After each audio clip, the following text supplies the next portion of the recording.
Professor Jayashankar Telangana వ్యవసాయ విశ్వవిద్యాలయ ఆడిటోరియంలో రైతు నేస్తం ప్రారంభోత్సవ కార్యక్రమాన్ని నిర్వహిస్తున్నారు. ఈ కార్యక్రమంలో సీఎం రేవంత్ రెడ్డి మాట్లాడుతున్నారు. ఇప్పుడు లైవ్ చూద్దాం. 10 సంవత్సరాలలో తెలంగాణ ఎకానమీని $1 ట్రిలియన్ ఎకానమీ చేయాలంటే వ్యవసాయం లాభసాటిగా మారాలి. రైతుల పెట్టుబడికి రెండింతలు లాభం వచ్చినప్పుడే తెలంగాణ రాష్ట్ర ఆర్థిక వ్యవస్థ అభివృద్ధి పదం వైపు నడుస్తుంది. మరి తెలంగాణ రాష్ట్ర ఆర్థిక వ్యవస్థ అభివృద్ధి పదం వైపు నడపాలంటే పరిశ్రమలు పెట్టే వాళ్ళకు సబ్సిడీలు ఇవ్వడమే కాదు, పరిశ్రమలు పెట్టే వాళ్ళకు భూములు ఇవ్వడమే కాదు, వ్యవసాయం చేసుకుంటున్న పేద రైతులకు కూడా సబ్సిడీలు ఇవ్వాల్సిన అవసరం ఉంది, ఇన్సెంటివ్లు ఇవ్వాల్సిన అవసరం ఉంది, టెక్నాలజీని బదిలీ చేయాల్సిన అవసరం ఉంది, సాంకేతిక నైపుణ్యాన్ని నేర్పాల్సిన అవసరం ఉంది. ఈరోజు టెక్నాలజీలో ఏఐ టెక్నాలజీ వచ్చింది. రైతుకు తెలీదు పాపం, 2 ఎకరాలలో ఒడ్లు పండిస్తే మొత్తానికి యూరియా చల్లుతాడు. కానీ ఎక్కడ సమస్య ఉందో అక్కడనే చల్లగలిగిన సాంకేతిక నైపుణ్యాన్ని తెస్తే ఎరువుల బాధ తప్పుతుంది, కలుషితమైన ఆహారం తగ్గుతుంది, భూమి సారవంతమైన నేలగా ఉంటుంది. ఇట్లాంటి సాంకేతిక నైపుణ్యాన్ని కూడా ఈరోజు వ్యవసాయ శాఖ నేర్చుకోవాల్సిన అవసరం ఉంది, రైతులకు నేర్పాల్సిన అవసరం ఉంది. అదేవిధంగా ఈరోజు వ్యవసాయ పంపు సెట్లు సంవత్సరానికి దాదాపుగా 17,000 కోట్ల రూపాయలు ఉచిత విద్యుత్తుకి ఈరోజు మనం ఖర్చు పెడుతున్నాం.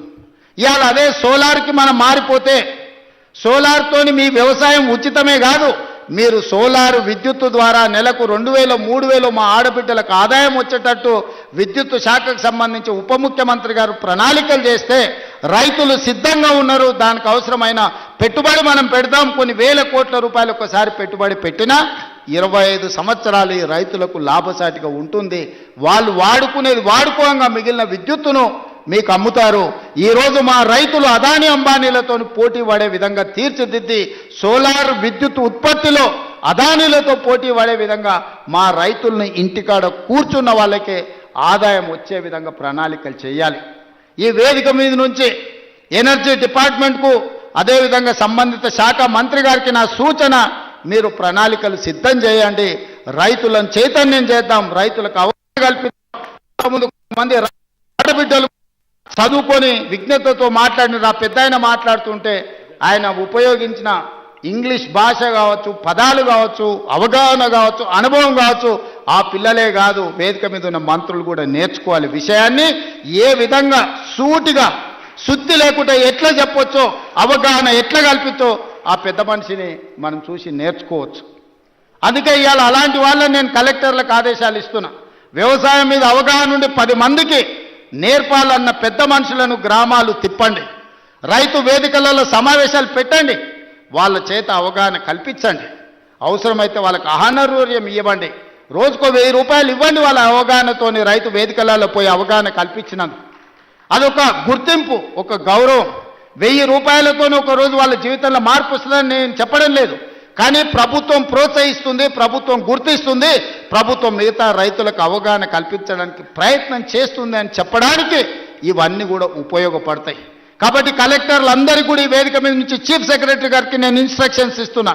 కలెక్టర్లందరినీ కూడా మీరు కలెక్టర్స్ కాన్ఫరెన్స్ తీసుకొని సోలార్ పంపు సెట్ల వల్ల ఉన్న ప్రయోజనం, ఈరోజు రైతులకు వరే కాకుండా ఇతర లాభసాటి పంటలు ఏ విధంగా పండించాలి, భూమి యొక్క సారాన్ని చూసి ఏ భూమిలో ఏ పండ్ల తోటలు వస్తాయో, ఏ భూమిలో ఏ కూరగాయలు పండుతాయో, ఏ భూమిలో ఏ పంట అధిక దిగుబడి వస్తుందో, అది మొక్కజొన్న వస్తుందా, లేకపోతే పత్తి వస్తుందా, మిర్చి వస్తుందా, లేకపోతే కందులు వస్తాయా. మా కొడంగల్ తాండూరు ప్రాంతంలో మేము కందులు పండిస్తాం. దేశానికే మా కందిపప్పు అంటే, తాండూరు కొడంగల్ కందిపప్పు అంటే దేశంలో గొప్ప పేరు. ఏ ఏరియాలో ఏ పంట వండుతుందో, అచ్చంపేట ప్రాంతంలోకి పోతే దోసకాయలు వండుతాయి. దోసకాయ కందిపప్పు ఎంత బ్రహ్మాండంగా ఉంటుందా, చికెన్ మటన్ కూడా వనికిరాదు దాని ముందర. ఇప్పుడు ఆ పిల్లలకు తెలియకుండానే పోయింది. కొత్త తరానికి ఇప్పుడు దోసకాయలు అంటారు, వెనక బుడంకాయలు అనేటోళ్ళు. అవునా? కందిపప్పులా వేసి చేస్తే మన అమ్మనో నాయనమ్మనో వండితే మటన్ చికెన్ కంటే టేస్టీగా ఉండేది. జొన్న రొట్టెతోని కందిపప్పు బుడంకాయలతో తింటే ఎంత మజా ఉండేదా. ఇవాళ ఆ రుచులే పోయినాయి. అందుకే ఈరోజు పంట మార్పిడి జరగాలి, ఆలోచనలో చైతన్యం రావాలి, ప్రజలకు ఉపయోగపడాలి. మనము పోయి ఎక్కడెక్కడనో పోయి ఏదో కొత్త రకాల వంటలు, కొత్త రకాల డైట్ అని తీసుకొస్తున్నారు కొత్త కొత్తవి.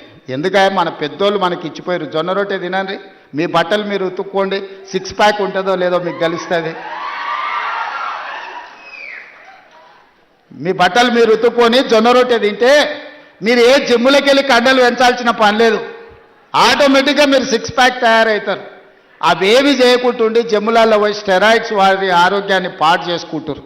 అందుకే ఈరోజు మా రైతులను ఇన్ని లక్షలాది మందిని వేదిక మీద నుంచి, వ్యవసాయ యూనివర్సిటీ నుంచి లక్షలాది మంది రైతులను ఉద్దేశించి ప్రసంగించడమే కాదు, వాళ్ళకి వేలాది కోట్ల రూపాయలు బదిలీ చేయడం ఇదొక మర్చిపోని జ్ఞాపకం. మీ అందరికీ ఈ ప్రభుత్వం అండగా నిలబడుతుంది. రాబోయే రోజుల్లో భూమి అనేది మీకు ఇండ్ల పట్టా అనేది ఇందిరమ్మ ఇల్లు అనేది ఇందిరమ్మని